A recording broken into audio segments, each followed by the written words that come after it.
lang bisan unsang matang sa sapatos, kundi lakip na usab ang mga bags ang pwede nga maayos sa mga taga-sapatero sa hungkera sa dakbayan sa Subo. Sukad pa kaniadto, naila sila sa barato ug kalidad nga pag-ayos sa mga butang nga sama sa bagong sapatos nga nangaguba.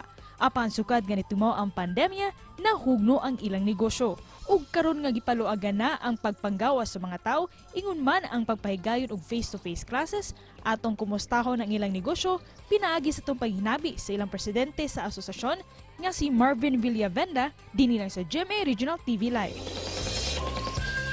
Kung paayuhan sa sapatos o t-shirt printing atong hisgutan mga kapuso, kung kera gyud ang daw unang musulod sa atong hunahuna atong kumustahon karon ang organisasyon sa mga nagnegosyo sa maong lugar na ipon ni sila mga kapuso og naumol ang Pundok Kadasig. Makauban nato karong buntaga ilang presidente Marvin Villavenda. Maayong buntag og maupay na aga Sir Marvin. Kumusta ka karong buntaga og welcome sa GMA Regional TV Live. Salamat sir for joining nitong panahon na sir tuig 2020.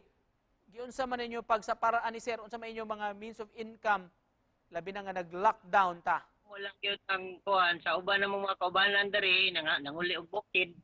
Ya ang uban namuhi taon sila mga hayupan, yang uban sa taon atong mga kauban nga sapatero. Nakuan taon sila ni sud og kanang construction worker. Pero karon Sir Marvin nga ni abli na ang klase, baybay na tag mga aktibidad sa atong community. Kumusta ni saka-saka na ang income sir? Oh, mayo naman og daga na mo diri noon mga siguro mga 80% la kay ang klase karon kay di pa magud siya full klase ang mga klase karon gud.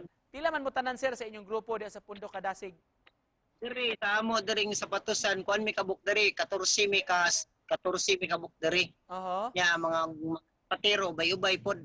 14 stall. 14 ka stalls. Sa patusan. Sir, mahimo ba nga ma-share sab nimo sa may sinugdanan ang inyong negosyo sa sapatusan o pag-imprenta diha sa hungkera? Oh, ang kanig yung negosyo, ang sugod din is 1984 ako pang papa. Aha. Eh ako papa manggod kuan man to siya dito to siya na cut-on gyud og sapatos diri ni kuan ni Nubal sa una nga panahon. Una siya na cut-on nahimok siya buy-buy ato yan. Nadugay pag niya buy-buy hinahinay siya gikap-hikap og mga sapatos niya malita og atong mga payong mo to naka-cut-on siya. Pag niya naka-cut-on kuan po siya nakatigom-tigom gamay nagtukod po siya magtukod po siya shop dinhi dapit sa mayong kera dapit sa Skillet San Carlos. Usa gyud original gyud itong amahan sir. Oh, yang uban po diri ang uban po namo diri Nubal din mo to nga sugod diri nga linya gyud duha. Di nagkadaghan-daghan mi na mga nanunod nga mga kauban nato nga nagnegosyo pod nga nagkat-on og sapatos mo ta nga niabot mi 14 mi kabuk karon. Unsa ka mahinungdanon sa importansya sa ining maong negosyoha og pwesto sab ninyo diha sa hungkera? Oh, may kuan gyud sir nga makuan jud kaning luoy kuan sad mi diri ang salamat sad mi diri sa San Carlos nga wala sa taon mi nila diri papawaa kay ang tole ko diri sir sidewalk vendors ra man gini diri gyud. Yang amo lang buhat diri nga nihatag lang gyud mi nila og kanang agianan sa mga tawo ni sitback na lang pud mi. Eh para na kagian na tao kay lisod man sidewalk vendors mo gini diri amo Gikan sa sapatusan sir ngano naabot man sa t-shirt printing po diha sir?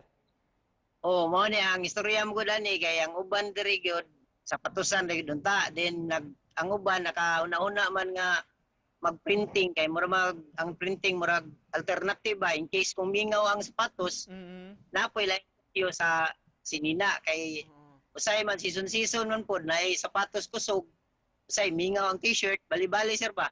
Unsa may mapasigarbo ninyo sir kamo nga mga nagnegosyo diha sa patusan sa hungkera nga kalidad gyud ang inyong pagtrabaho? Ang amo alang diri nga ipasigarbo sir kani among pagtrabaho diri kalidad nya pansad na minus pod ang price. Sir, aron lang pagtapos na atong conversation Sir Marvin, mensahe nimo sir sa atong mga viewers nga tan-aw ron. Ako mensahe lang sa atong mga viewers no nga ako lang gyud nga salamat sa suporta nila nga kami unta diri nga gagmay nga mga negosyante nga suportaran unta nila bisan tuod og ginagmay ni amo ang pangnegosyo, ang amo lang nga naalan sa gamay nga kuan nga mga unsa ni pangan respetuhay lang pud sa busa nato kay usahay dili nato malikayan nga akong ihawag ang mga customer nga pagsabot lang pud nato diri sa atong mga spatero nga labi na usahay nga kanang madilid ang trabaho say nigari nila nga dili makuha dayon. Ako lang yung gipangayo nila nga sinabtanay lang pud ta. Daghan kayong sir. salamat sa pag-uban kanamo sir og God bless ninyong mga nagnegosyo, mga sapatero, mga sapatera diha sa Ongkera Marvin Villavenda, mga kapuso. Salamat sir.